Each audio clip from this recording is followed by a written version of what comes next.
Welcome to Midnight Stories. Are you ready to uncover the chilling truths behind real-life crime stories? Join us as we delve into the dark and twisted world of true crime, where every story is more haunting than the last. From mysterious disappearances to cold-blooded murders, we bring you the facts, the details, and the untold secrets. Subscribe and hit the bell icon to never miss a new episode. Stay curious, stay cautious.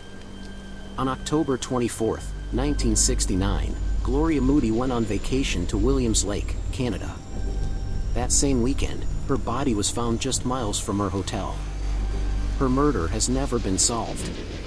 Gloria Moody is the first known victim of the Highway of Tears, a name given to British Columbia's Highway 16 and surrounding highways due to many deaths and missing persons cases that have occurred there over the years. She was an Indigenous woman from the Bella Coola Reserve in British Columbia. A mother of two, Gloria was 27 years old when she went on a family trip to Williams Lake, a scenic area about 450 kilometers from her home, at the time, a 12-hour drive. Her parents urged her to go on the trip to spend some time away from her unfaithful and abusive, common-law husband. Her brother Dave and their parents were traveling with her while her kids stayed at their aunt's house. On October 23, 1969, the family left the reserve and spent the night at Anaheim Lake before continuing to Williams Lake the next day. They arrived on the afternoon of the 24th and checked into the Ranch Hotel, a hotel and bar at their destination. The next day, Gloria and Dave decided to do some bar hopping, visiting a few local bars including the Lakeview and the Maple Leaf before returning to the Ranch Hotel. They were seen at the Ranch Hotel's bar around 10 p.m., after which time Dave left to go back to their room. While walking, Dave turned around to say something to Gloria, but she wasn't there. Though he thought she was right behind him the entire time, she in fact wasn't. No one at the bar recalled seeing her leave either. The next morning, two people, a mechanic and his friend, drove out to a small lake just a few miles from Williams Lake.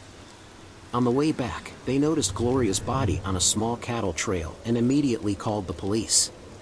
The description of the scene is horrific. When police found her, Gloria's body was naked and beaten, her clothes tossed nearby, and she showed signs of a brutal sexual assault. The coroner determined that she bled to death, which may have taken as much as half an hour after the assault was done. Police conducted an investigation, but no one in town had seen Gloria leave the bar, so there weren't any leads. To make things worse, the town was especially busy that weekend, as it was a paid weekend off for many workers, and a local 4-H sale helped fill hotels to capacity. In short, there were too many potential perpetrators, and no way to narrow them down. Gloria's family was shaken by the murder. Her father blamed himself for her death. Gloria's daughter Vanessa said that he locked himself in my mom's room, and he just lay there. He didn't eat or sleep, and when he came out, everybody in the whole town talked about how his hair went pure white. After Gloria's death, her mother and father adopted and raised her two children.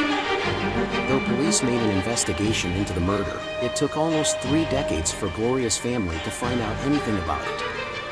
When they did, Vanessa says, police gave them 3 suspect names who might have killed the young mother, including a bartender from Williams Lake.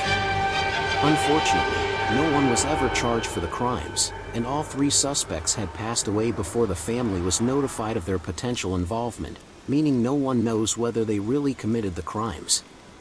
Vanessa said that some Williams Lake residents told her everyone knows who did it, but won't say for some odd reason, perhaps fear. To this day, Gloria's murder remains unsolved. What do you think happened? Was Gloria a victim of a serial killer bartender, or did someone else kill her? Did the police cover up her death? Please leave your thoughts below and let's have a healthy discussion. Stephen Bell, a man sentenced to death by California for fatally stabbing his girlfriend's 11-year-old son. He killed the boy while trying to steal his mother's TV set to sell for cocaine money, 1992. Bell had a long criminal history. At the age of 15, he was convicted of sodomy and was incarcerated in a juvenile detention center until he turned 21. In his adulthood, he developed an addiction to heroin and cocaine, and turned to any means necessary to acquire those drugs. On one day in 1992, Bell made the decision to steal his girlfriend's television set to sell for money that he intended to spend on cocaine. He snuck into their apartment and found her son, 11-year Joey Anderson, watching a show on the TV he was after. To get him out of the way, Bell stabbed the boy to death and ran off with his target. A day later, Bell randomly approached a traffic officer with a newspaper article on Joey's murder in hand, and tried to deny that he was responsible for the killing. Due to the strangely specifically details that he included in his denials and his erratic behavior, the suspicious officer arrested Bell. After being questioned by the detectives, he confessed to the murder. In the following trial, Bell tried to use an insanity defense. He claimed that the murder was committed while he was under a drug-induced psychotic state. It failed to convince the courts, and his defense team's proposed deal for a life without parole sentence was rejected by the district attorney. Bell was condemned in 1994, and currently remains on California's death row. Due to the stalemated battles among Californian legislators regarding the state's capital punishment law, it currently remains uncertain if Bell's sentence will actually be carried out.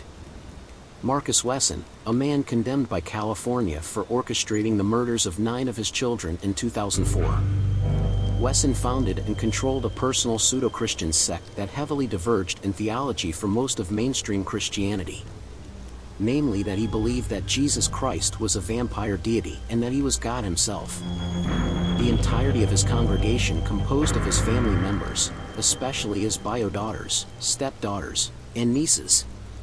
Much of the doctrine Wesson taught in his homemade church revolved around grooming the daughters, stepdaughters, and nieces into intercourse with him, and he fathered several children with them.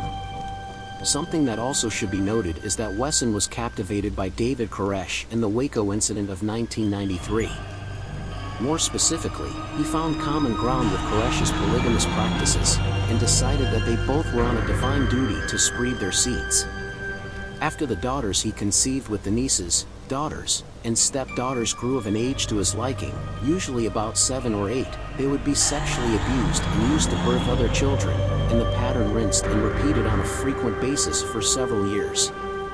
As such, some of the children in his fold were his daughters, granddaughters, and grandnieces all in one. Wesson also forbid the girls from interacting with their brothers, male cousins, and mothers.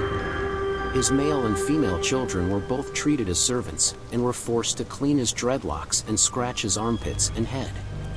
When they became adults, he cannibalized their wages.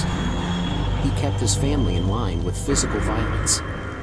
Any acts of insubordination from his children and their mothers was punished with beatings with baseball bats and other blunt objects. In one reported incident, Wesson choked his primary legal wife, who was previously his stepdaughter from another girlfriend, and he married her when she was 14 years old, for declaring her intent with leaving him with their children. His surviving family members also described him as being extremely possessive. One of his nieces disclosed to a reporter that she was brutalized by him for expressing interest in a boy her age. Wesson was essentially homeless and lived entirely off of welfare fraud and leeching on his adult children's salaries. Although he managed to pay for fast food for himself, his children were made to rummage from trash cans for their meals. Due to financial instability, he and his family squatted in scuttled boats, vacant houses, and abandoned buses. The situation simmered past the boiling point in 2004 when a few of his nieces that escaped and several other estranged family members turned to the courts to claim the children away from him. During a standoff with police, Wesson coerced one of his older daughter wives, 25-year-old Sabrina, into shooting 8 of the other children and herself.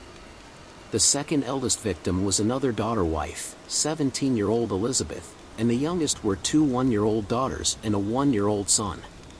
Although Wesson tried to proclaim innocence by citing the lack of gunpowder residue on his hands, testimony of forcing suicide pacts from surviving family members damned him. A year after the massacre, Wesson was sentenced to death by California for each of the 9 murders, and was also convicted of several counts of sexual abuse. As of 2023, he still theoretically retains a death sentence, despite the state's current moratorium on capital punishment.